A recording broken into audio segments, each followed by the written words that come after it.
the greatest sports debate show on the For the first time since 2016, we have got a Game 7 in the NBA Finals.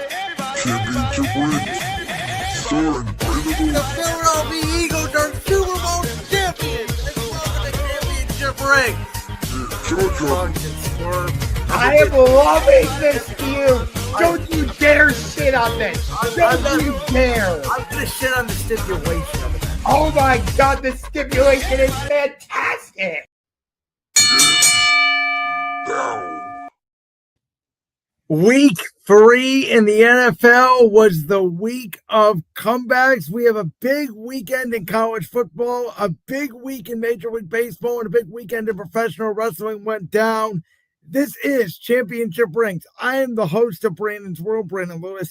To my right on my computer screen is always my debate partner, Ungar to the Max, the host of the Sports Room Talk Show, Josh Ungar.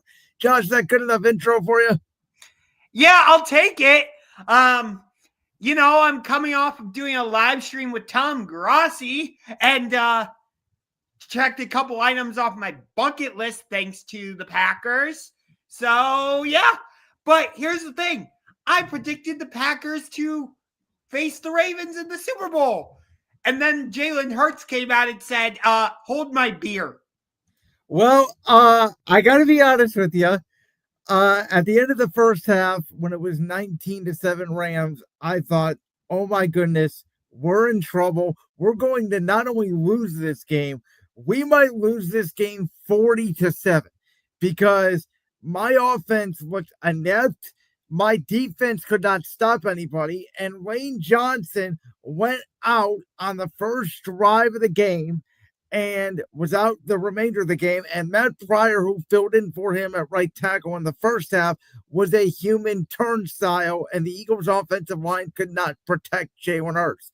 Second half, my team comes out, we get the ball. The first play of the second half, Jalen Hurts gets sacked by Jared Verse. It is a fumble. It is picked up by the Rams. The Rams, the very next play, run a play-action pass. Matthew Stafford to Kyron Williams for the touchdown. It is 26-7 Rams. And I am about ready to give this one up and get ready for the Tampa Bay Buccaneers game this coming weekend. And then that guy that a lot of people in the media says can't throw. He's not a top 5 quarterback. He's a running back. Gee, I don't know what he did. He only led the Eagles on 3 straight scoring drives, complemented by 2 Jordan Davis blocked field goal attempts. Give the Eagles not only the comeback, but most importantly to those betting out there, the cover as they screw every Rams fan in America that took the Rams plus 3.5. So here's my take on this. Is Saquon Barkley, yes, the Rams kept him bottled up. I get it.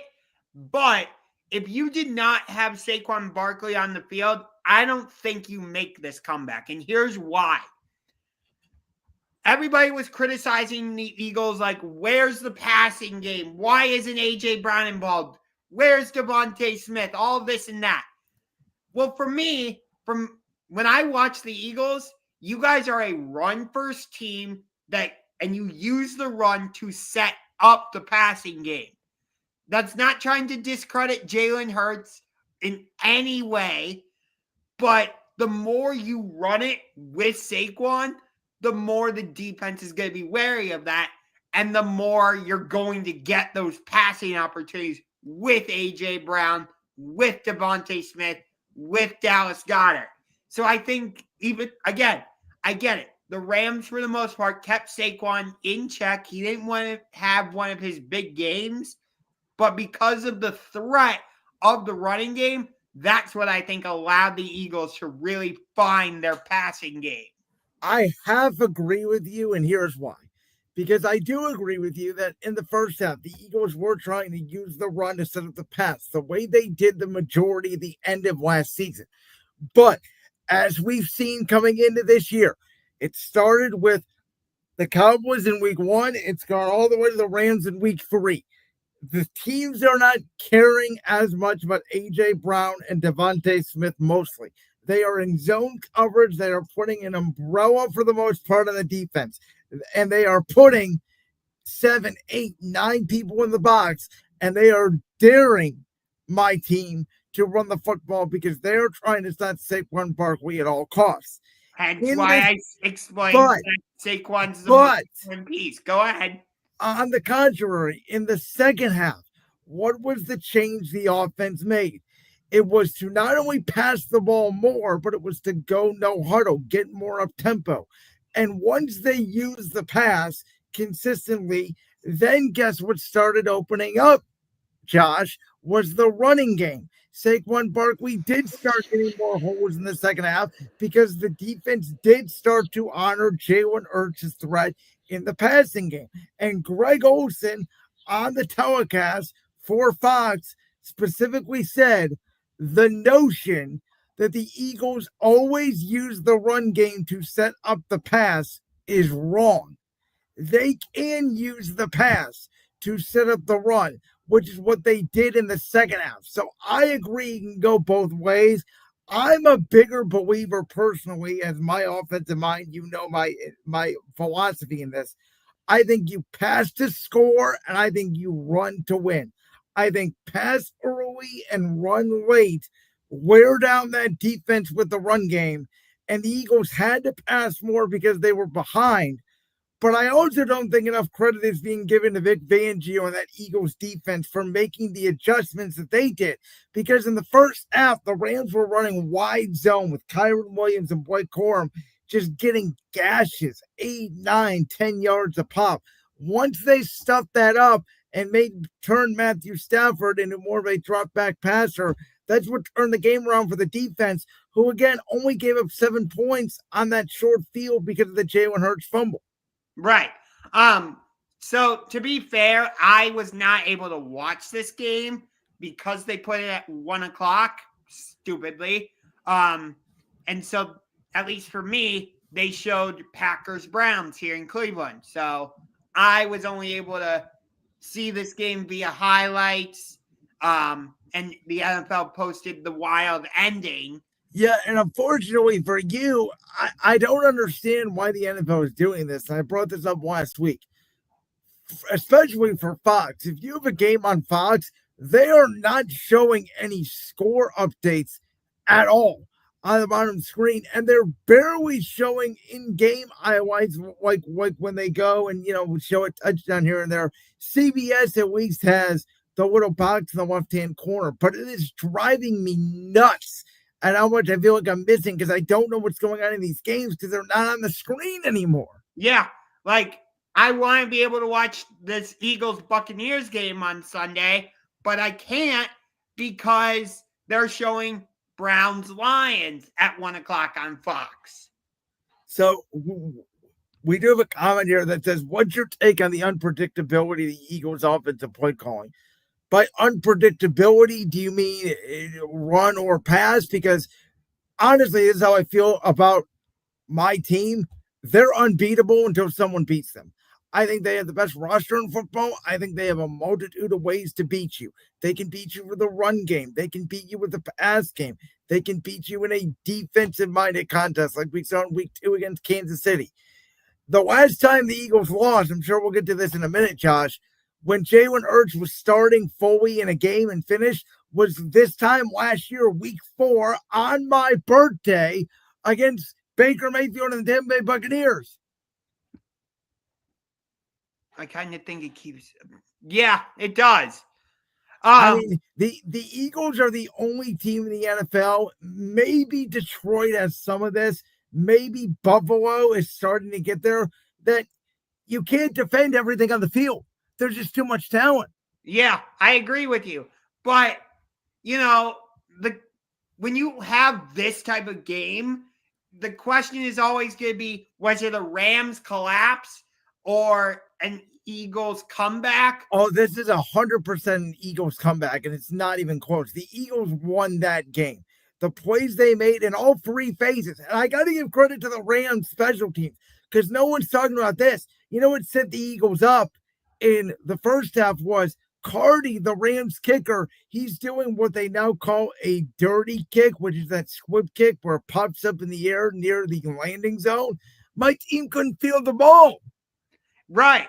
But I always I feel like when you ask that type of question of whether it was a collapse or a comeback, you're taking away credit from the team that was able to execute the comeback. I get it. Like, if you go back to week 1, Baltimore, things went sideways for Baltimore, and that allowed Buffalo to come back. But why made the plays to initiate the comeback?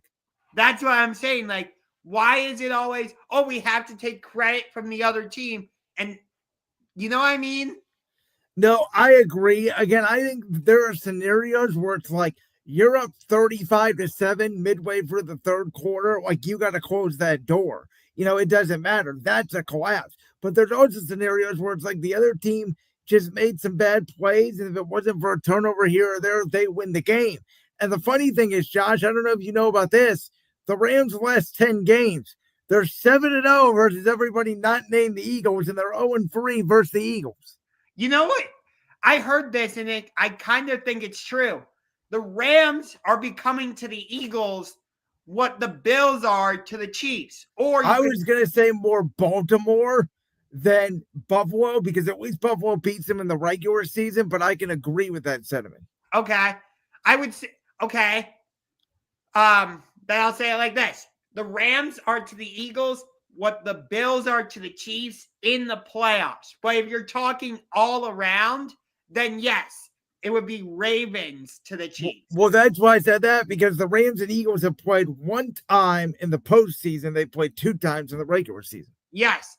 And it was interesting because, like you mentioned earlier, Saquon was able to run wild on the Rams in both games last season. And they flat out just said no. I'm telling you, if you watch this game, their eyes were on Saquon Barkley the whole game. They said, we don't care if A.J. Brown gets 200 yards. We are stopping Saquon Barkley. And that's why I think they could have utilized the play action game a little more. Well, it's hard to when you can't run the ball in the first half, which is why the passing game opened up the run game, because Barkley did get most of his yards in the second half. As a matter of fact, they tried play action. They tried some dump offs, some handoffs. The Rams they had 10 guys on him. He could not escape them until they proved they could throw the football down the field. And you know what I say as a fan? Like, again, people said Jalen Hurts couldn't throw. Jalen Hurts couldn't do this. Every single time you doubt Jalen Hurts, he just said, okay, what's this? Okay, so I heard this, and I want to get your take on it.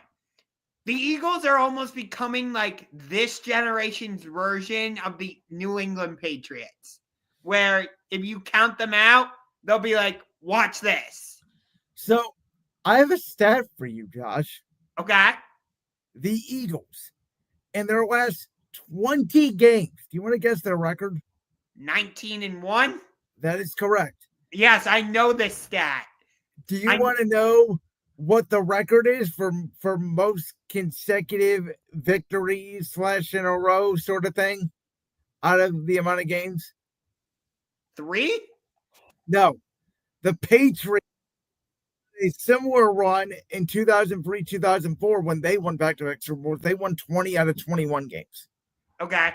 Don't take this as me comparing Jalen Hurts to Tom Brady or comparing Bill Belichick to Nick Sirianni, or vice versa.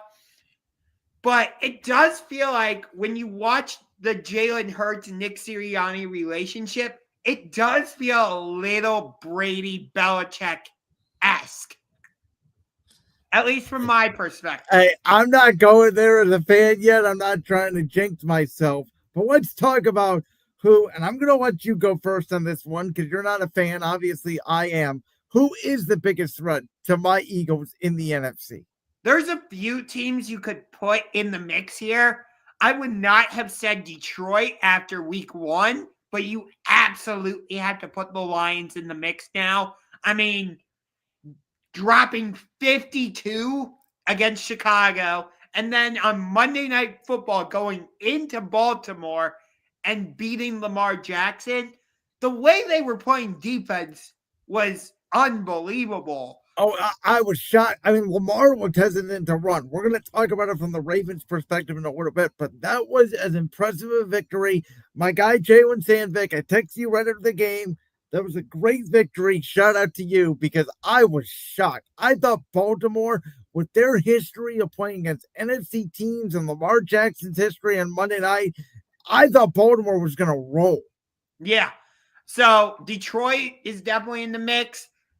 Tampa Bay is definitely in the mix. We were going to preview this game anyway, but your boogeyman over the last couple seasons has been the Tampa Bay Buccaneers. It's the Bucs to the Seahawks. We can't win in Tampa or Seattle. Yes, but you are catching a little bit of a break with this game because the Buccaneers will not have Mike Evans. They're not, but who's not to say Emeka Buka is not going to go on for 150 yards? Yes. So I would say Detroit, Tampa Bay. I would, even though you came back and beat them, I still have to include the Rams.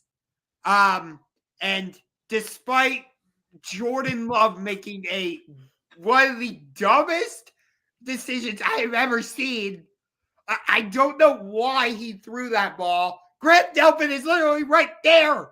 What are you doing, Jordan Love? Why? What? As a Browns fan, I was very happy about it. Don't get me wrong. We'll get to Packers-Browns here in a minute. But, why, Jordan Love? Why?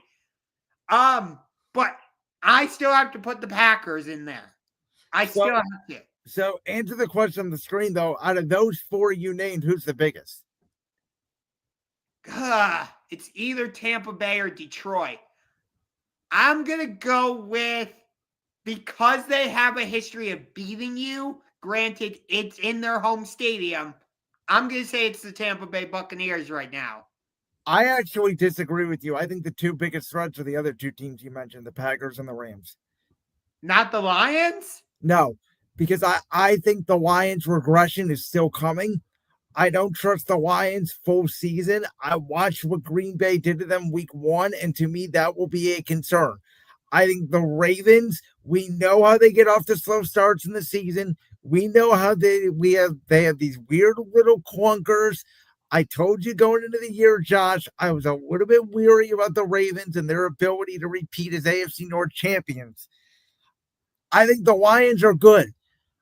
I think the Lions are now going to get the, oh my God, you're so good treatment, and they'll beat the Browns, no problem. But they have a very tough schedule coming up, and I still don't know if they win the division. It's interesting. You know, the Ravens were favored by 12.5 against us, and yet in week 3, the Packers were only 7.5 point favorites. Well, the difference is home and road. I mean, that's the difference there. Okay, but let me finish. Okay.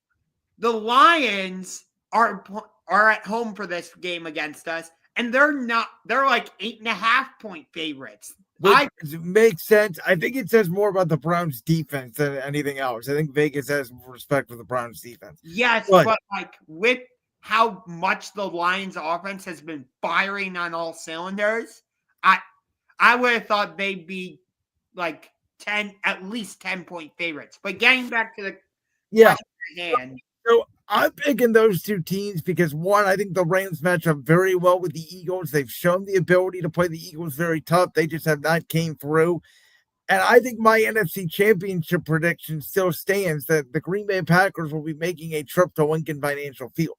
So that's the way I look at it, where the Lions and Bucs may end up playing each other, or they may not play Philly. I think it's very likely to get to the Super Bowl. Philadelphia has to go for one or both of the Packers and Rams. They may not have to go for Tampa or Detroit. God. Honestly, your two biggest games are both on the road, actually. This week at Tampa, and then week 10 at Green Bay. Well, I could have made an argument. It was this stretch here, right? Week 2 at Kansas City, home against the Rams, at Tampa. You want to go ahead and include Denver in there as well at home week 5. I think that 4-game stretch was huge. I said if we get out of that 3-1, I'd be happy. Listen, there's a legitimate possibility this team could start 5-0 and they face 4 playoff teams from a year ago and their arch rival in Dallas. Yeah, I agree with you there, Brandon. It's amazing when you look at how much the Eagles have become like the Thanos of the NFL. We have taken the mantle from the Chiefs. Yeah, they have. It's honestly crazy that we go from the Brady Belichick dynasty to the Mahomes Reed dynasty, and now we could be. I don't want to say it's going. I'm trying to block my ears, Josh. I don't want to hear it yet. We could be on the verge of a Hurts Sirianni dynasty. Although you said the same thing about the Denver Nuggets. Well, I said the same thing about the Indianapolis Colts 4 years ago when they had Frank Reich and Carson Wentz. We weren't on the air yet. That's not the here or there. That's my worst take of all time, and I will own it. All right. Speaking of a team that shocked the NFL world. So this game was 10-0 in the fourth quarter, and Green Bay had complete control of this game. And all of a sudden, within 37 seconds of game time, you look up and wait a minute, it's 10-10. Yeah, I don't know what happened with this game, dude. I truly don't. This game was like it was bizarre from start to finish. I didn't think it was going to be that much of a defensive slugfest. You know, I think it was 3-0 at halftime, and neither offense could move the ball past midfield. No, it was like there was a force field or something at the 50-yard line, and neither team could break through. It was the weirdest thing. And I've said this on the air multiple times, both on here and over on the Sports Room Talk Show. Myles Garrett is most effective when he has a Robin across from him, whether it was Zadarius Smith for a couple years or Jadeveon Clowney. And yet, even though he's basically by himself, this defensive line is making like absolute hell on opposing quarterbacks. They are. Did you see the one clip where, like, I think it was 3 or 4 Packers offensive linemen were all turned towards Myles Garrett, and there was like a gap in the middle of the field? Yes. It's crazy how this is working. They have quite the challenge going against the Detroit Lions, though, this week. I actually said this. If I were Kevin Stefanski, I would have had the team in the building watching Monday Night Football last night to get ready for the Lions. But I know I had the Packers beating the Ravens in the Super Bowl. I think you had the Packers in the Super Bowl. I had the Bills beating the Packers. Okay, so we both had them, I should say, in the Super Bowl. Yes. And which they could still get there. Don't forget, my Eagles started 2-2 last year and then went off that run. But we do need to see more from Jordan Love. Like, I don't know if you've seen that stat that's flown out there, but Jordan Love, without a turnover, has like, when he's winning, he has like 48 touchdowns and 2 interceptions. And then when he's losing, it's like 20 touchdowns and 15 interceptions. It really is based off, does he turn the football over or not? I agree. But you and I have also talked about this a lot, Brandon. The fact that the quarterback is the most important position in God. If I was a Browns fan, that would have made me even more furious as to why Joe Flacco is the starting quarterback of the Yes. Trust me, this is not because I'm a Joe Flacco hater. That's not why I'm going to say this. But I watching the offense against the Bengals and in this game against the Packers, I was like, we have opportunities to actually, play well offensively. But Joe Flacco is 40 years old, and he just stands there like a statue. He is a literal statue in the pocket. He does not throw the football down the field. No. Defense is stacking the box. And again, I'm not the biggest fan of Quinshon Judkins, despite his off the field issues as a prospect. I'm a way bigger fan of Dylan Sampson. I want them to use him more. And I think Harold Fannon's been a very good tight end out of Bowling Green to come in Njoku. I am absolutely pissed off, because I have him in fantasy, by the way, of what they're doing with Jerry Jeudy. They can't get him the ball. No, but I think if we had Dylan Gabriel or your guy, Shador Sanders, in there, he would be getting the ball. I mean, at least the guy could move. At least he could step up in the pocket. At least you could run some RPOs, do something. This offense, the only reason why they scored a touchdown is because of the interception return that got them back to the 5-yard line. Yeah. And even then, it got to 3rd and goal, and there was a pass interference on Jeudy that set him up at the 1-yard line for Judkins to get the score. So, the Browns won. All credit to them. 13-10, great game. The offense was terrible. And I thought the Eagles' offense was terrible in the first half. At least we scored a touchdown legitimately. I agree with you 100%. And for the most part, Micah Parsons really didn't do anything. No, though he did have some impact, even though he didn't get the sack. There were some times, especially when you wind up at linebacker, where the offensive line got confused and Rashawn Gary was able to get in a couple of times. So he had impact. Again, it was a weird game. This Browns team, to me, Josh, tell me if you feel this way. Are they the 2023 Browns, just with worse quarterback play, where they're going to have a really good defense at home? They're going to probably have a bad defense on the road and just hope the quarterback gets you enough points, I guess, to barely win a football game? I would feel better going into this game against the Lions if we had Dylan Gabriel or Shador Sanders at quarterback. I really would. Shador has no chance to start. I don't even think we need to waste time on Shador. He's not even running scout team. So, yeah. which again, I don't understand. I don't get it. The Browns, I said it when they had the draft. This team has no receivers. They're 31st in spending at the wide receiver position, and probably 12 of the 13 million they spent on receivers have gone to Jerry Jeudy. And yet they didn't upgrade the receiving room at all. They drafted 2 running backs and 2 quarterbacks. Yeah, I know. But in terms of the Packers, here's my thing. You and I were both saying Jordan Love could be in the MVP conversation. Yes. You have him.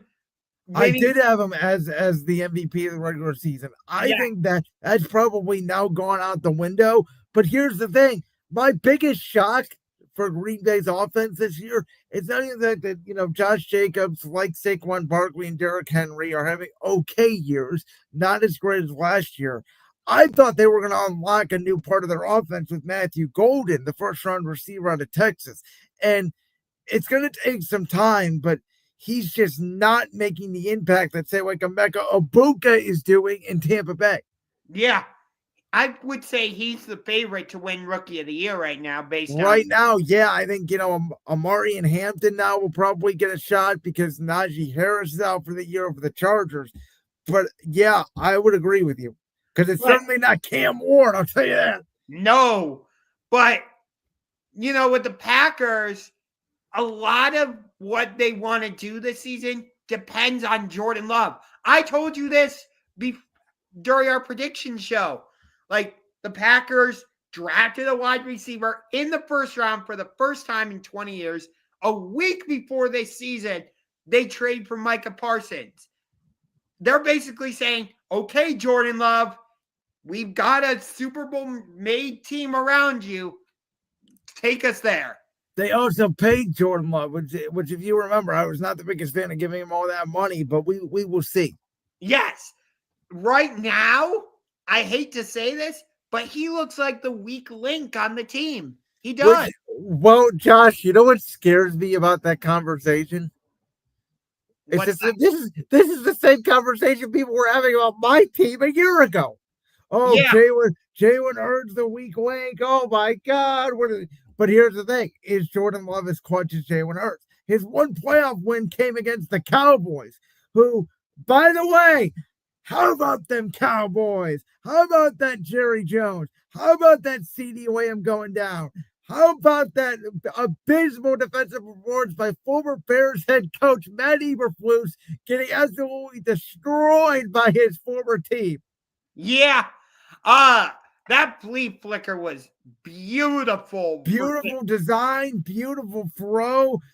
And again, maybe it's just because Caleb Williams knows Matt Eberflus' scheme. That was easily the best game Caleb Williams worked as a pro. Yeah. Easily. By far and away. It certainly was. And that started, the thing that I think as a Bears fan will be encouraging from this game is not the fact that Caleb played well. That Bears offense looked like a Ben Johnson offense. Reverses, run game, play action, harmony. And, we said it. Dennis Allen, shockingly, I don't think got enough flack for what he had given up the first 2 weeks to the Minnesota Vikings and then the Detroit Lions with over 50 points. Excuse me. Boy, did that Bears defense bounce back in a big way and shut down that Cowboy offense. Yeah. And now they've got the Raiders this week, which... And that's an interesting game because Geno Smith, your guy, has been very turnover prone, Abby, and Vegas is very desperate for a win right now. Yeah. And they just got beat by Marcus Mariota. And they're going to be at home, and I think they're going to give it their best. But their offensive line can't block. And the crazy thing is, Josh, what we talked about with Chicago after week 2, after they lost that to Detroit, was, oh my God, is Caleb Williams the guy? They're 0-2 again. 2 division losses. The sky is falling. They win this game against Vegas. Now, their bye is in week 5, but they're 2-2 going into the bye. And if you're 2-2 going into that bye, you can sit down and you can say, here are things we've done well. Here are things we don't do well. Let's lean into the things we do well. And I think this could be a turning point in the Bears season. Well, here's the thing is I remember when we were doing our top 5 games last week, you had this game number 2. Yes. And your primary reason was if the Bears lose this game, that could be the end of the Caleb Williams era. Yes. Chicago. I remember you specifically saying that, Brandon. Yes. And you know what?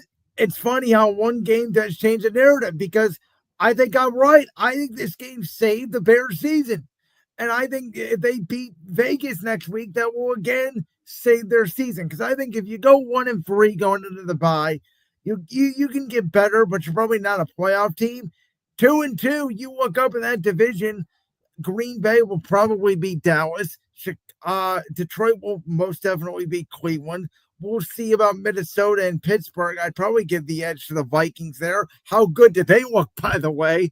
But that's why it's important, I think, for the Bears to win this game. I agree. But here's the thing, though. I hate to do this because this has been the conversation ever since that game, but was it because the Bears actually figured it out offensively, or was it because Dallas just looked inept on defense? The Cowboys don't have any horses anymore on defense, and they're getting exposed. They cannot rush the passer. And yeah, they had a nice win in overtime against the Giants, and they played well opening night against Philly. But I think this is who Dallas is going to be this year. We both predicted, I think you had them at 4 wins? I had them at 5. Like, this is where I think that they're going to be. Especially, I know George Pickens is there, but that CD Lamb loss is so gigantic because while George Pickens is used to being a number 1 receiver in Pittsburgh, I don't know if he's still that alpha male, and is he going to be causing drama in Dallas the way he did at the end of his time in Pittsburgh now that he's the number 1 receiver? But I loved what Rex Ryan said on Get Up. Instead of the doomsday defense, That was the Domesday defense. All right. The one go ahead. throw where I forget who the receiver was, but he was literally just standing in the back of the end zone, wide open. Yeah. You probably could have made that throw. I could have made that throw. My grandma could have made that throw. Jesus. All right. Let's get to other takeaways for week 3 of the 2025 NFL season. So here's the thing, Josh. I think the thing we both got wrong, raise my hand. You said this team was going to be the worst team in the AFC. I did. And I think they're going to win the AFC South now. I think they're for real. And I said, listen, they got better pieces than I think many people realize. The question was, could Daniel Jones deliver? I didn't know if he could. The Colts have punted one time in 3 games. I don't care that they have played the Dolphins and they have played Denver and they have played Tennessee. They have a good test this week against the Rams, yes. But this team is for real, and they are getting back to what they were in the early Frank Reich, Andrew Luck days of the franchise. And how about the Jacksonville Jaguars? Yeah, Also, I mean, I think those 2 teams are the 2 best teams in the AFC South. The ironic thing is Houston and Tennessee play each other this weekend. Obviously, the loser's completely out of it. But Houston, I don't want to put it all on CJ Stroud, but I am very concerned for that franchise going forward. Yeah, CJ Stroud has completely regressed. Because if you remember, after he won that game against Cincinnati in his rookie season, I came on here and I was saying he should be in the MVP conversation. You did, and you were telling me into that rookie year, you said you need to pay CJ Stroud now. And I was like, I need to see it a little more. Now, again, Josh, I don't think this is a CJ Stroud problem. I actually think this is a D'Amico Ryans problem. Now, I'm not saying fire D'Amico Ryans. Let me make that clear. What I'm trying to do here is I want to make a comparison between 3 NFL teams. Between the Houston Texans, the Buffalo Bills from a few years ago, and the recent sort of late Ben Roethlisberger, early Kenny Pickett Pittsburgh Steelers. To me, all 3 of those teams haven't gotten was this. Ben in his prime, CJ Stroud, young rookie quarterback, Josh Allen, we was just coming of age sort of in Buffalo. All 3 of those teams had very smart defensive coaches, but all 3 of them have struggled with the offensive line. And I don't know what it is about defensive head coaches, but defensive head coaches seem to need the right coordinator. Josh Allen struggled in 2023 because he had Ken Dorsey. He has turned into this all-world MVP candidate because of Joe Brady. CJ Stroud had a very good year under Bobby Slowick year 1. He's not been the same since. If D'Amico Ryans does not find the right offensive coordinator, he is going to be fired probably midway through next year. That's what they need to do. They need to find the right coordinator. And I don't know what the defensive head coach has the sensibility as an offensive head coach does. I've talked about in the past. At least Buffalo has been able to build up their offensive line now. At least yes, but it took them how many years? 5, 6 years. Hell, you know I'm not the biggest fan of Denver coming into the year as you were, but Sean Payton rebuilt that offensive line when Russell Wilson was there in an offseason. Andy Reid, every time the Chiefs have a bad offensive line, what does he do the next year? Rebuilds the offensive line. Dan Campbell and Nick Sirianni have probably the 2 best offensive lines in football. They're both offensive coaches. So Green Bay, they've always had an offensive coach and a very good offensive line. I don't know what it is about defensive coaches and their inability to coach an offensive line. Yeah, and I would say even though we've given up some sacks, for the most part, the Browns have a decent offensive line. It's not great. Except now it's going through injuries again for the 2nd straight year. Yeah, Jawan Jones is injured, out for the season. Godwin's hurt again, so. Yep. So we'll see. That's even more of a reason why I would like Dylan Gabriel starting. But I'm more impressed by the Jacksonville Jaguars than I am with the Indianapolis Colts. Especially because they should be 3-0 right now. They really should. You can make that case. Obviously, they choked away the game against the Bengals. Yes, they definitely choked that game away. How do you lose after Joe Burrow goes out and Jake Browning comes in? Well, I think the biggest thing is that Trevor Lawrence can play. Maybe Trevor Lawrence has found the guy that, saved. It's like, Sean McVay coming in and saving Jared Goff, or, Caleb Williams getting saved by Ben Johnson. Maybe William Cohen is the guy who saves Trevor Lawrence. You very well could be right. But we got some breaking news earlier today that the New York Giants are done with Russell Wilson. And Jackson Dart will be starting this week when they take on Justin Herbert and the 3-0 LA Chargers.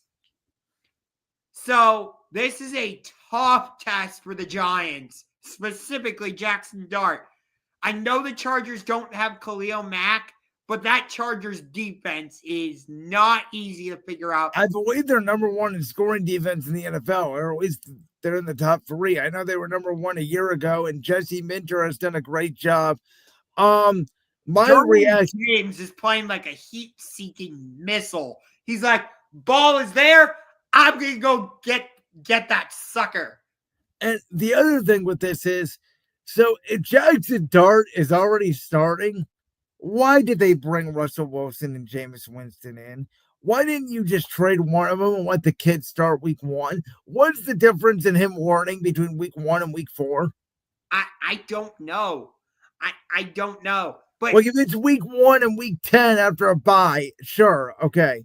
But this makes no sense to me, besides the fact that, and I know you were listening to the Sunday night game on mute because you cannot stand Chris Collins when we're talking about Patrick Mahomes, but they did talk about Jackson Dart, and what Chris said was, in the Giants building, they have compared Jackson Dart to Patrick Mahomes, and I've said, oh my God, this kid makes some incredible throws. You are not going to believe when you see him on the field. And could this be like a Baker Mayfield situation where, he comes in, the coach gets fired, and then it's like a wash year 1? I don't know. So here's the Giants' upcoming schedule. They've got the Chargers this week. Then they're at the Saints. Then Thursday night football against Philly. Yes. Denver. And then at Denver, and then at Philly again. Yeah. And then San Francisco. And then at Chicago. And at Chicago, where, again, if the Bears are in playoff contention, they're going to need to win that game. And then Green Bay. At Detroit. New England on Monday Night Football. And then their bye week isn't until week 14. So they could have waited one more week and started them against at least an easy opponent in the Saints. It smells like to me like Dable and Shane are trying to save their job. I agree with you 100%. And then the other big story I would say is, I guess we'll get to it now. The Chiefs and the Ravens are playing this week, and the loser's going to be 1-3. So this is interesting because we talked about it earlier in the show tonight, how Baltimore can't beat Kansas City. The last time they beat them was that home game, week 2, Sunday Night Football, when Lamar Jackson begged John Harbaugh, I should say, to go for it on that 4th down. Yeah. Ever since they're 0-3 into the end zone. Yeah, and they're what now? 0-3 since Kansas City since. And the Chiefs, I think the biggest thing for the Chiefs is going to be, are they going to have Xavier Worthy? Because the inability for them right now to stretch the field is really handicapping their offense. Yeah. Like, that game on Sunday night doesn't make me feel any better about them because they were playing the Giants. I mean, yeah, they were playing the Giants. They did what they needed to do. I think there is something to be said about the confidence of the Chiefs when you go up and face a Baltimore team.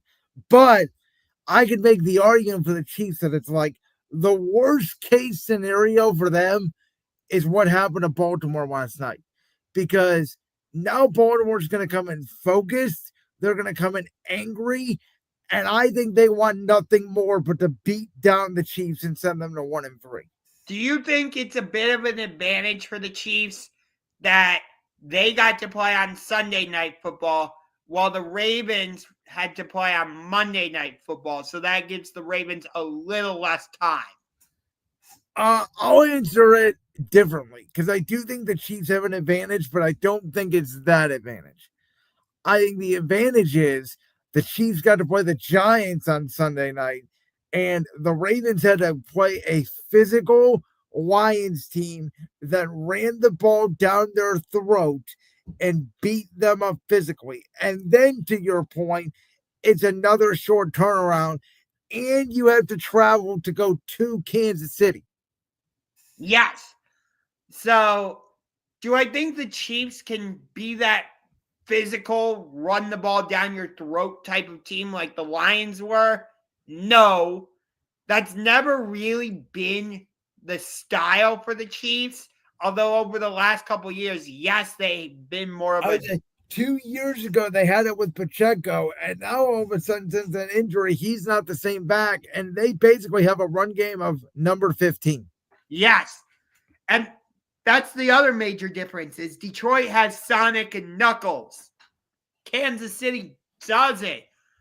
So, but what Kansas City does have, I think, is the ability to slow down Derrick Henry and force Lamar to beat you with his arm.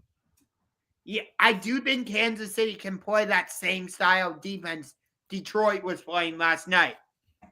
Like, this to me is, I feel it's either going to be a Baltimore complete rout, or it's going to be very similar to the Eagles game, where it's low scoring, 20-17. Whichever defense forces a turnover is going to win the game. I would agree. I would tend to agree with you, but we've seen it with these two teams. They are usually a bit higher scoring. But neither of these offenses outside of Baltimore week 1 against Buffalo have been explosive. Yes, the Ravens put up 41 against the Browns, but that was a fumble return for a touchdown, an interception return, a punt block return. So there's a lot of short field setup. Yes. And for the most part, the Browns were able to keep Derrick Henry in check. They just forgot about Lamar Jackson, So I don't think either of these two teams' season's over at 1-3. I think it would be very stupid of the media to do so. As a matter of fact, I wouldn't put it past these two teams to rematch again.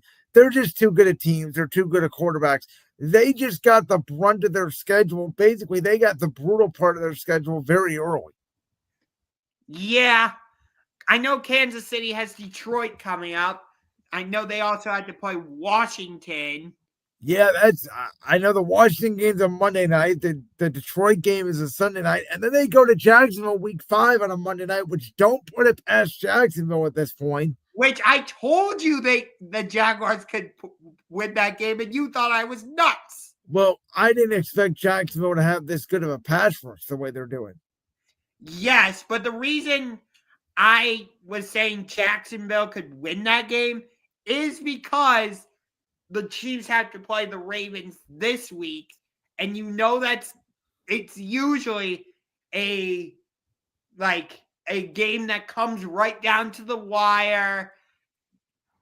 It's usually highly emotional and all that. I'll say this: if Kansas City loses to Baltimore, there's no way they're losing to Jacksonville. I should have been smarter and not said they were going to lose to the Giants. I don't know why I said that anyway. But so we get to the other top games. So as we were talking before the show, I think the top 2 games are pretty obvious. Ravens, Chiefs, Eagles, Bucks. You can put them in whatever order you want. I'm going to go from 1 through 5 today because we've already talked about most of these games. Number 1 is certainly Ravens, Chiefs. Number 2 is Eagles, Bucks. Again, I think Ravens, Chiefs means more because both these teams are 1-2. Bucks are 3-0. Eagles are 3-0. A loss isn't going to really hurt much for either of those two teams. At number 3, I think it is the return of Micah Parsons. Even though I think it may be a rout in favor of Green Bay, especially now that CeeDee Lamb is not going to be there for the Cowboys. I think the storyline is big enough where this is going to be the game we hear about and talk about all week, Packers-Cowboys. And then I think you got a lot of really interesting matchups this week to go through. At number 4, Josh, I'm going out to the desert because you may be right about the Seattle Seahawks. But did they play Sunday? I know they played the Saints. I mean, that game was over in like 30 seconds, I think. Yeah, the New Orleans Saints are terrible. Yeah. They might go winless this season, honestly. They very well could. I want to see how good both these two teams are. Arizona's coming off a hard loss at the buzzer to San Francisco. They have not played particularly well when they did defeat the Panthers, who, how the hell did they beat the Falcons 30-0? I don't know. Wait a minute. Go ahead. Do you remember what I said last week about the Panthers with Bryce Young? They always beat the Falcons. I said the exact same thing about Bryce Young that you were saying about Caleb Williams if the Bears did not beat the Cowboys. Yes, you're right. Yeah. And they ended up doing so. And then my last game on this list are the Colts for real. We're going to find out again as they go to Los Angeles to take on the Rams. I want to see Daniel Jones against that Rams defense. Okay. So I agree with you on number 5 being Colts-Rams. You got the Rams, who I think are going to be playing very angry after losing that game against Philadelphia. And this is the Colts. No. Yeah, this is the Colts' second straight road game. I had to think about that for a second. And they're playing against a much better defense. Jared Verse is coming after Daniel Jones, so we'll see how he handles that. Even though Nick Bosa is done for the year, and they are starting Mac Jones at quarterback, you want to talk about it. The Jaguars are playing on the road at San Francisco. You got Kansas City at home on Monday Night Football next week. This is a very tricky game. I like this Jaguars 49ers game a lot. Yeah, for some reason, when you tell me Mac Jones is going to be the quarterback, it just dies down all interest for me. Okay. Even though they're winning, I don't know how good San Francisco is. Okay. No, I respect that. Number 3, because we beat the Packers last week, yes, I am putting it on the list. Especially because Detroit is an 8.5-point favorite. Like, that's the bizarre part to me, is with Detroit firing on all cylinders offensively, they should be 10, maybe even 12-point favorites, but they're not. So, for me, can the Browns continue this little momentum they got?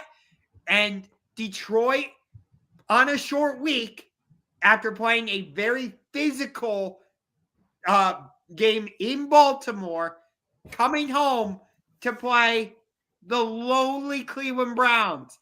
Like, that dynamic, just for me, makes it a top 5 game. The way you're talking makes me want to go on this little machine I have right here and immediately bet the Lions minus 8.5. But, like, I love Amon-Ra St. Brown. I think Detroit is fantastic offensively. But it's also that matchup of Aiden Hutchinson against Myles Garrett and how do the Browns handle the Lions defense. I could see a scenario where if Joe Flacco does not play well in this game, he gets the leash at the end at halftime, and we see Dylan Gabriel out there in the second half. I don't see it until they lose week 6 at Pittsburgh. I think his first start's going to be against Miami week 7. Most likely, you're right, but I could see a scenario where if the offense is stagnant, like it was for most of the game against Green Bay, I could see a scenario where Dylan Gabriel comes in. For most of that game, actually, against Green Bay, I know this isn't going to sound grammatically correct, so forgive me. But I was saying the offense forgot how to offense. I was saying the same thing in Philly in the first half, my friend. Okay. And then number 2, you have this game at number 1, but it's because it's Lamar against Mahomes, but they're both 1 and 2, so that takes a little bit of the excitement out of it. But it's Ravens Chiefs. We already discussed this game at length. The loser of this game goes to 1 and 3. I think this game is actually more important for Kansas City because you've got the Chargers, who already have 3 divisional games in the bag. And are 3-0. Exactly. You've got Denver, who should be better. You and I were gonna talk about this as a topic. But I still think the Broncos can fix this. But they've got a couple issues, yes. But still, I like Bo Nix and Sean Payton, so I'm not going to dismiss them. And then the Raiders, we both said 10 wins. Probably not going to happen. Probably not. It looks like that was a miss. Yes, but still, Kansas City, for me, this is more important that they win. So, and then number 1, it sucks that Mike Evans is out for this game because I wanted to see both teams fully healthy. It may suck for you. It doesn't suck for me. A.J. Brown and Devontae Smith against Mike Evans and Chris Godwin. Jalen Hurts against Baker Mayfield. Saquon Barkley. I just said Saquon Barkley, yeah. I meant Saquon Barkley against Bucky Irving in Tampa. Battle of 3-0 teams. This is a fantastic matchup. So I have to ask again, NFL schedule makers, why is this game at 1 o'clock? Why? This should be the game Tom Brady is calling. Well, it is the game Tom Brady is calling. Yeah, you're right. So I have a stat for you, though. I have another stat for you. Do you know, in a game where Jalen Hurts, Saquon Barkley, A.J. Brown, and Devontae Smith all play and finish, the Eagles have yet to lose a football game. Okay. The last time they lost, I said this as we kicked off the show, when Jalen Hurts started and finished the game, September 29th, 2024, without A.J. Brown or Devontae Smith in Tampa against the Tampa Bay Buccaneers. Yeah. And I love that neither of us put the 2 Monday night games because oh, God. You know what? It depends on how the Packers-Cowboys game rolls. If I don't get to it, I honestly may be watching the Big Brother season finale on Monday night as opposed to these 2 Monday night games. Yeah. My Lord. Jets-Dolphins, are you kidding me? Like, when I saw Bengals-Broncos on Monday night before the start of the season, I, circled that game. I was like, that's going to be a big-time matchup. And now I'm like, not so much. Yeah, Denver. Thing is, though, Cincinnati got so embarrassed. I'm telling you right now, they will play well.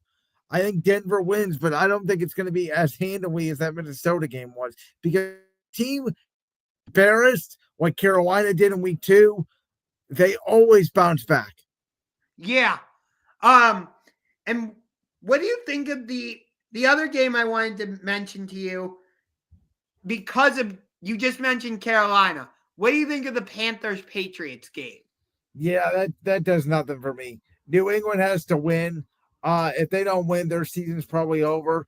Drake May is turning the football over at an alarming rate. Ramondre Stevenson fumbled twice at the goal line. But they're not using Travion Henderson, which is really the biggest surprise for me.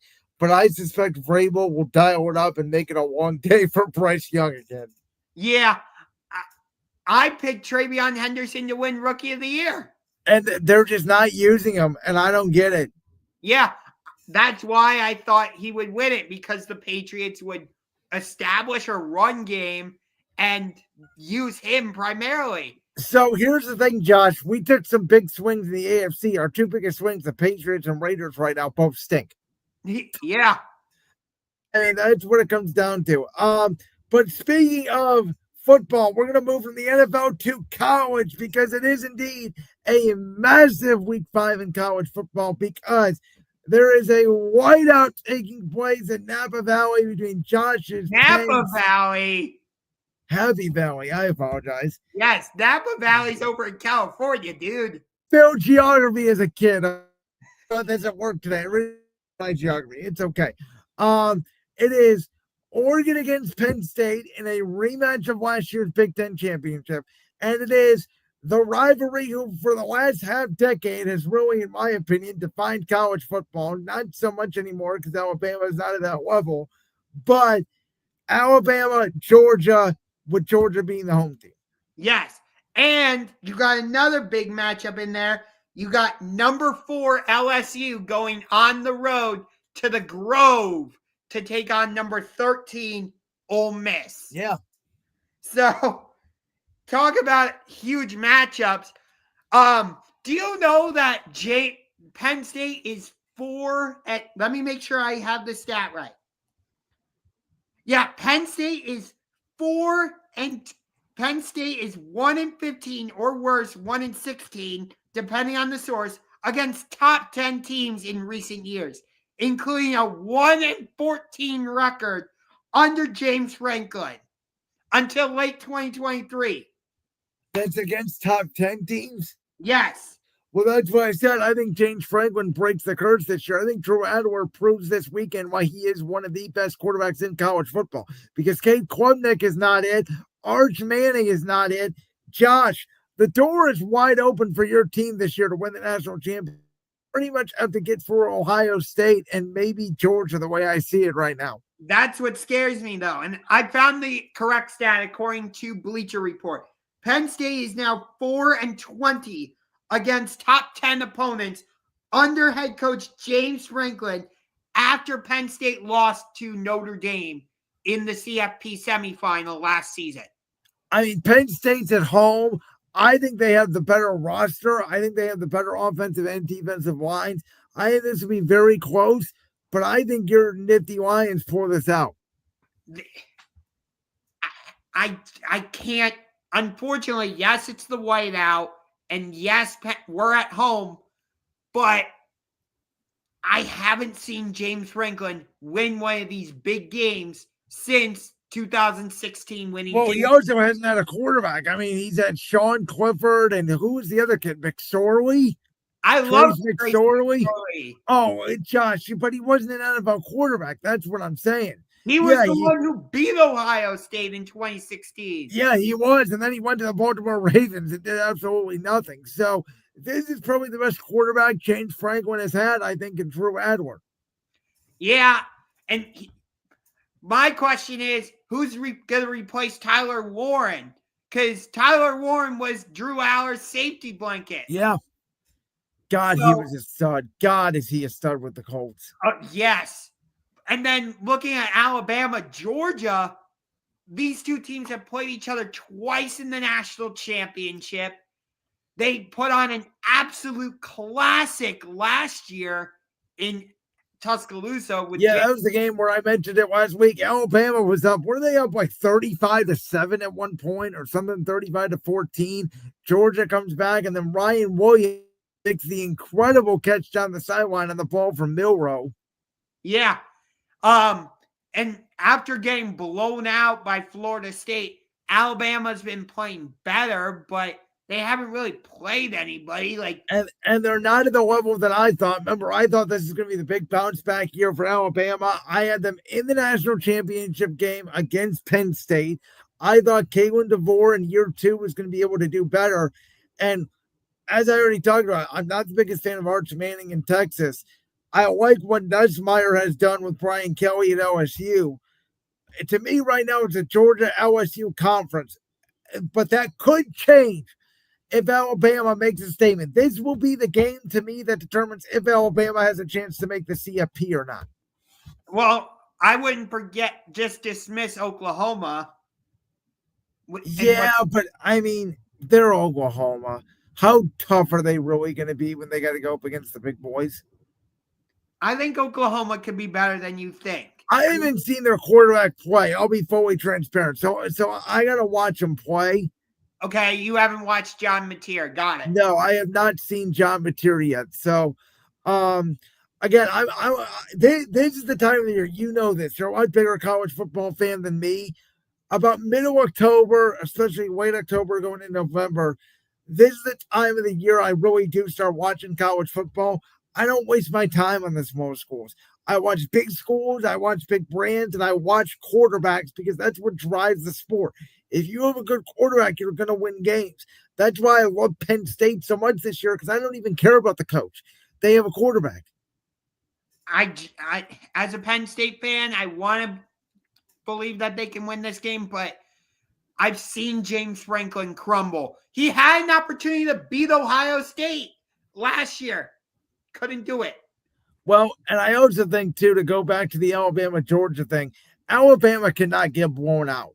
Like, I think they have to play this close. If they get blown out, there's going to be calls for Kalen DeVore's job.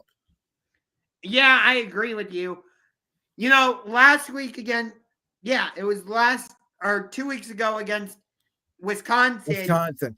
They didn't play very well. I mean, I know they beat them up, but the first half was like not really a blowout. No. They pulled away in the second half. Yeah, their quarterback, Ty Simpson, was 24 of 29, 382 yards, and 4 touchdowns, for whatever that's worth. Like, again, he was okay, but he wasn't great. You know, but they are in cruise control. Again, they match up very well against Georgia. I think they're going to come ready to play. Yeah, I would agree. All right. Well, we haven't touched baseball in a while on this show, but Josh, our Cleveland Guardians have won 10 out of our last 11 games and have positioned ourselves to be a game back of the Detroit Tigers. And it is currently in the bottom of the second inning. There is no score in that game. Gavin Williams versus Terrence Skubal with the AL Central kind of on the line tonight, if you ask me. If the Guardians win, they do clinch the tiebreaker against the Tigers. So it is important that they win, especially tonight. And then Cleveland's this is a tricky stretch to end the season because they got Detroit, then Texas. Texas has to win out, though. They're 5 games back. They have to win out and get some help to make the playoffs. Yes, I understand that. But I'm not just going to I'm not just going to summarily. You're not just going to diminish Texas. Yeah, I understand where you're coming from. Yeah, but I was going to say dismiss Texas. How many times did we count this Guardians team out? I said they were dead 3 times. I was like, this team's dead. They're going to go 81-81. They're not a playoff team. We were selling off pieces at the trade deadline. We get rid of Carlos Santana, one of my favorite players of all time, in August. And all of a sudden, you know what turned for me? It wasn't just the bats. They finally got healthy with starting pitching. And Gavin Williams has turned into an ace seemingly overnight. And we've seen this movie before from baseball teams. I don't care what anybody says. If the Guardians do actually make the playoffs, whether it's a wild card or the division, I have expectations for them. Maybe not to win the World Series, but to win at least a series. I think they could make a run. I really do. Starting pitching and bullpen's one of the best in baseball over the last month, and it's the team that gets on. It's not the team with the best record. You saw that with the Texas Rangers back in 2023. And the wild thing is, do you know this? In the American League, as we currently sit, only the Toronto Blue Jays have clinched a playoff spot, and they haven't even clinched the division. So seeding isn't even locked up in the American League. Yeah, and Seattle looks like they're going to clinch the division for the first time since like 2001. Yeah, and, you know, it feels like to me, one of the Tigers, if they completely collapse, or the Astros are not making the playoffs. I would say it's more likely to be the Asterisks.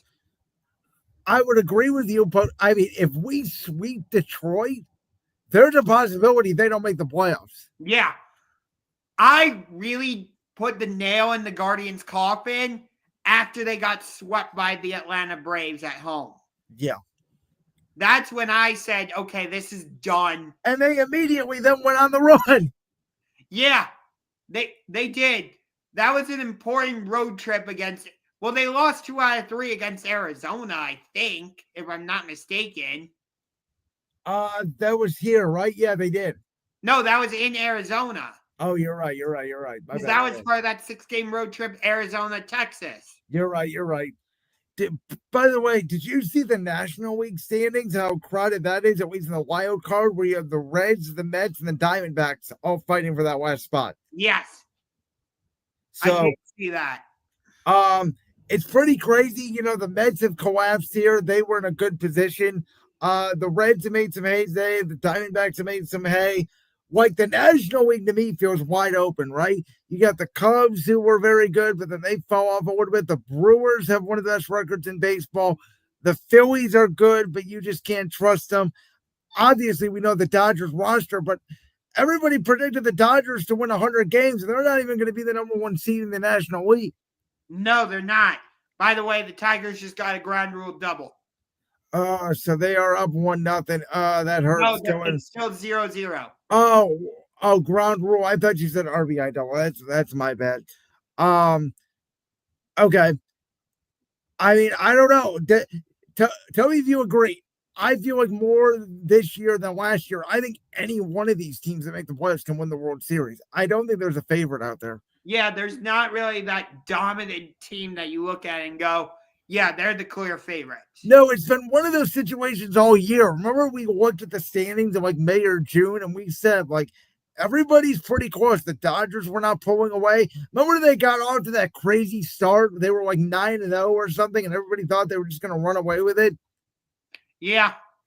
And yet the Padres are only like 2.5 back. Yeah, the Padres can still win that division. And I mean, the Padres and Dodgers could match up again in the NLDS, and we know how much of a classic series that was last year. Yes. I know you're not much of a baseball guy, so tell me if you agree on this. When the Guardians are in the playoffs, I find myself religiously watching the MLB playoffs as a whole. When they're not in the playoffs, I find myself not really caring as much. And now Detroit just went up 1-0. Okay. Well, let's hope we can keep it at 1. But do you agree with my general sentiment? Not really. I still try to watch, even if the Guardians aren't in it. As it gets into the later rounds, that's when I usually try to tune in with the World Series and all that. But I always find the MLB playoffs a little bit stale anyway. How are they stale when they're 30 days? It goes by so fast. It's unlike, I find the NBA playoffs very stale because half the games are blowouts. Maybe it's because I'm more of an NBA and NHL fan. I get more invested in those playoffs. It's also because it's hard to pay attention, though, because the NFL season is going at the same time. I think it's also because, for me, most of the time with baseball, you're just sitting there like, okay, ball, strike. Well, not anymore. With the pitch clock, these games are moving so fast. We've had multiple games this year that are 2 hours in and out, done. That part I agree with you, yes. But for the most part, it feels like with Major League Baseball, you're waiting for something.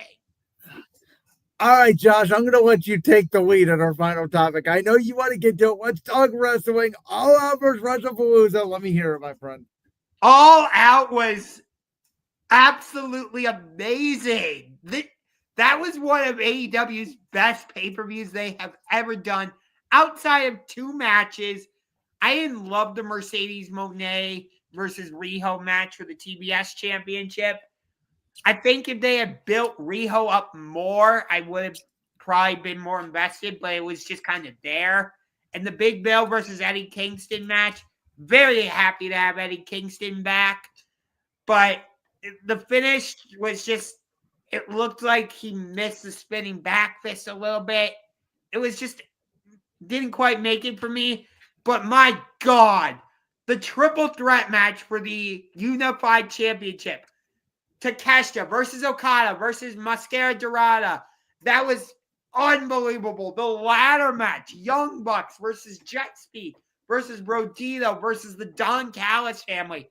Just absolute carnage. The coffin match, John Moxley versus Darby Allin. We got the return of Pac.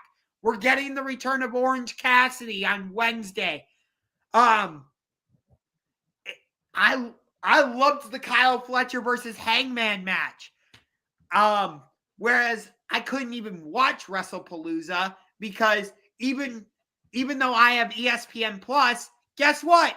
You gotta have the new ESPN Unlimited plan or whatever. Yeah, so it's not ESPN Plus. It is ESPN Unlimited, even though the website takes you to ESPN Plus. Yes, but so I did not get to watch Wrestlepalooza, but from everything I heard, it was very mid.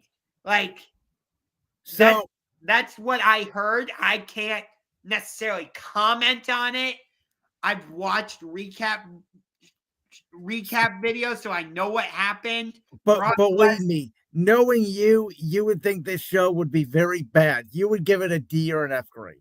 And I know that. And, I'll be honest with you, Josh. I don't know if you've noticed by my tone today. I haven't came in angry. I haven't came in firing at you on all cylinders because I have came to an epiphany. And I have realized that WWE and AEW cannot be more different as two different companies. And it could not have been more clear than it was when talking about Wrestlepalooza versus All Out. Because the strategy between these two shows were so different that the alternative is now the alternative. If you don't like WWE, you are not going to like this show because it was not the strongest show in the world. This show was built for a casual wrestling fan to come in and enjoy, and the surprises they were talking about were more towards the casual fan. Like a casual fan that knows nothing about wrestling would have had no idea that John Cena could get destroyed by Brock Lesnar. And that was the booking because they wanted fans to go, oh my God, Brock Lesnar, I've heard of this guy, but why is he so dangerous? And they did not take any risk with this show, which to a hardcore fan, I guarantee you would have been pissed off watching this show. I genuinely wanted to watch it. I wanted to give Wrestlepalooza a fair chance. I really did. But, I thought I could watch it since I have ESPN Plus. But no. So, yeah, I'm not blaming that as much on WWE as I'm blaming it about ESPN because ESPN has done a terrible job altogether at marketing this direct-to-consumer service. Because here's the other thing. Remember when they came out and they said, oh, if you have Direct TV and Sling and all this, you can watch it for free? Yes. Guess what? You can't.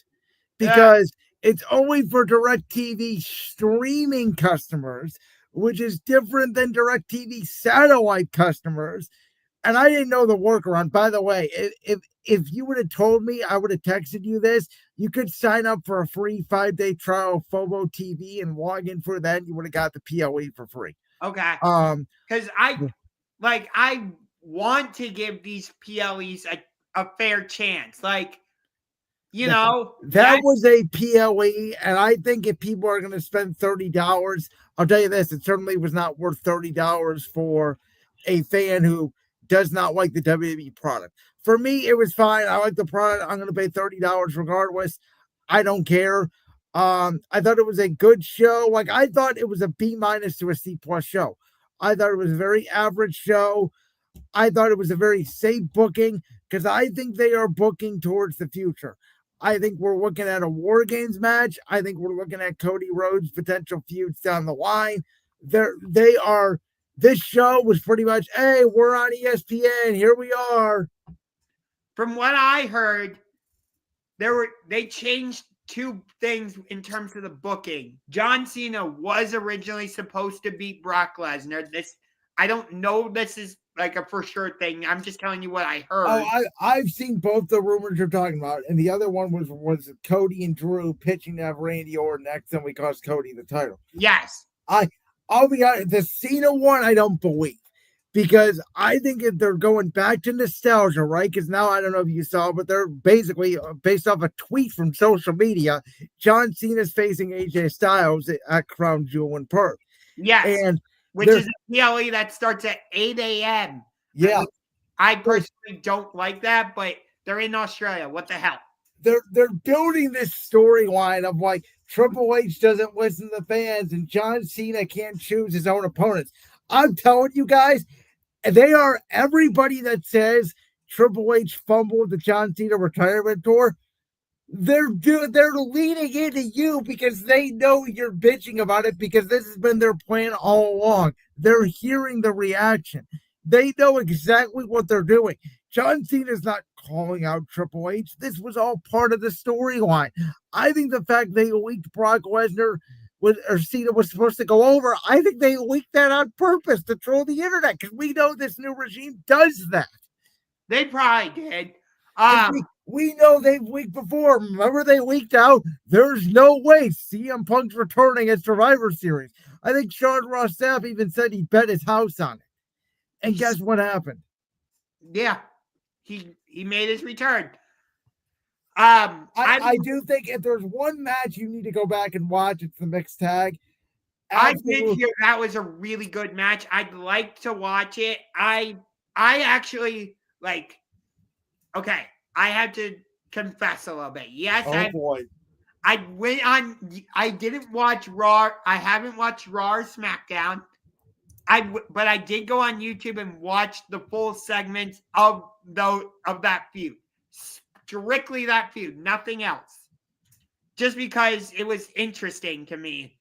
The one disagreement I have with the internet is everybody is saying 70 Valkyria and Io Sky was a great match, and I thought it was terrible. Okay. I thought the match never got into second gear. Valkyria won with a spiral tap. Again, I'm not trying to be mean. I have a hard time getting emotionally connected with wrestlers that don't speak very good or broken English. It just doesn't do it for me. And everybody loves Io Sky because she's such a great wrestler. I think Io would thrive in AEW. She's just not my cup of tea.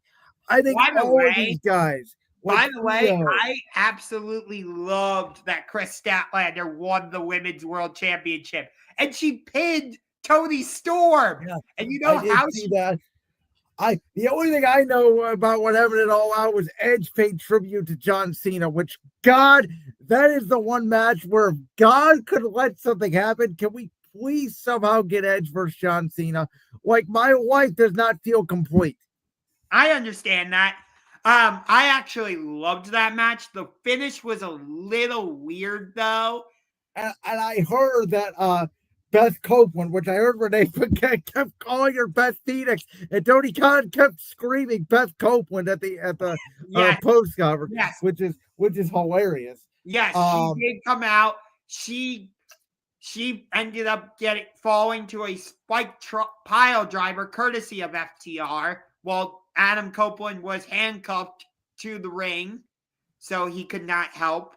So it seems like this feud will continue. I like that they had the baby faces win, and now it seems like FTR is going to keep coming for them. I got a question. Wasn't that match supposed to main event the show? Why did it open? I think it was because I don't know. It was probably gonna open.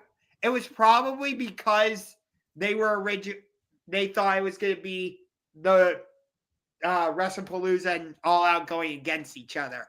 Okay, and then I wonder if because WWE made the change of Lesnar and Cena, did AEW make the change first, or who made the change first? I don't know. Because Lesnar and Cena were supposed to main event, then they opened. And by the way, the mixed tag should have closed. Cody and Drew closed. And again, I think that was a casual move. Cody Rhodes is the quarterback. But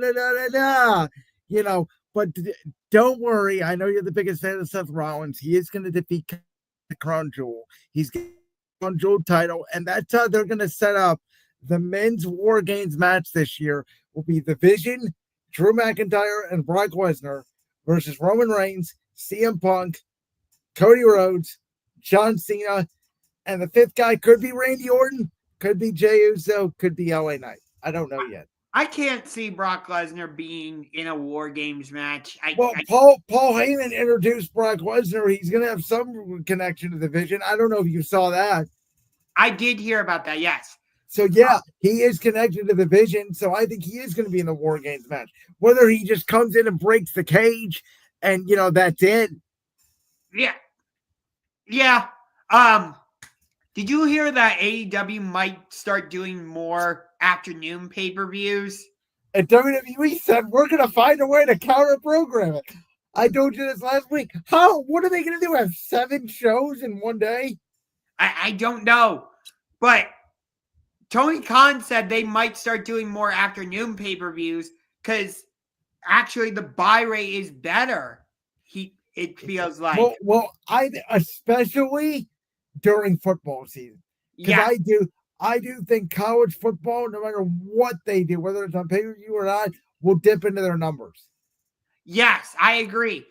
And I think all wrestling companies need to get away from Sunday shows. Nobody wants a Sunday show anymore. I would tend to agree with you on that one. Everybody wants a Saturday show. WWE wants to do a Saturday. Like, okay, SummerSlam, WrestleMania 2 nights makes sense. If AEW ever did a 2-night, it would make sense to do a Sunday show. Yes. Other than that, do it Saturday. Yes. By the way, there's a possibility that with you guys doing WrestleMania with you guys doing WrestleMania in Saudi Arabia, have you heard this? That Revolution could be in the Rogers Center in Toronto. Oh, no, I didn't hear that. You know what I thought you were going to say? That AEW would do a show in New Orleans at the Superdome where WrestleMania was supposed to be. No, knowing Tony Khan, I could see that. They should do it. Why not? I don't think AEW is quite ready for a stadium show like that. But the Rogers Center's 30,000 people or whatever it is. 55,000, actually. I mean, the Superdome's 70. I would think New Orleans would be so pissed off at WWE, they may go with AEW. Because WWE has basically said, we'll go to the same city now 30 times if you pay us. That's true, yes. I heard they're starting to put bids together for Raw and SmackDown. I don't know if that's true or not, but I can totally see it because TKO is selling this thing to the Saudis by WrestleMania 43. Yep. And I wonder what that's going to mean for UFC. Yeah, that's a good question. I don't know if Dana White would let it go, but he may not have a choice. I mean, I don't know. I'm very nervous. I've heard a lot of people say that it's not that they're anti-WWE anymore. It's that this isn't the WWE they grew up with. That it's not that it's not Triple H the booker. It's they're mad at Triple H because TKO is making them mad. So they're just mad at everything WWE. Yeah. And is that why they're jacking up prices? Yeah, because they're maximizing profits because they're going to sell. And TKO's doing the same for UFC, by the way, too. Yeah, I know. And yet still UFC. I haven't watched a UFC pay-per-view in God knows how long because I'm not paying $80. Well, now they're going to the White House. Did you hear about this, by the way? Yes. But that's going to be when UFC moves to CBS. Yeah, very interesting. There's a lot going on, man. I don't know. We could spend a 5-hour show on everything going on in the sports world, but we've been doing this for an hour and a half. I say we call it for the night. We had a good show. We're going to talk big college football next week. We're going to talk MLB playoffs. We're going to talk week 5 in the NFL, recap week 4. Yep.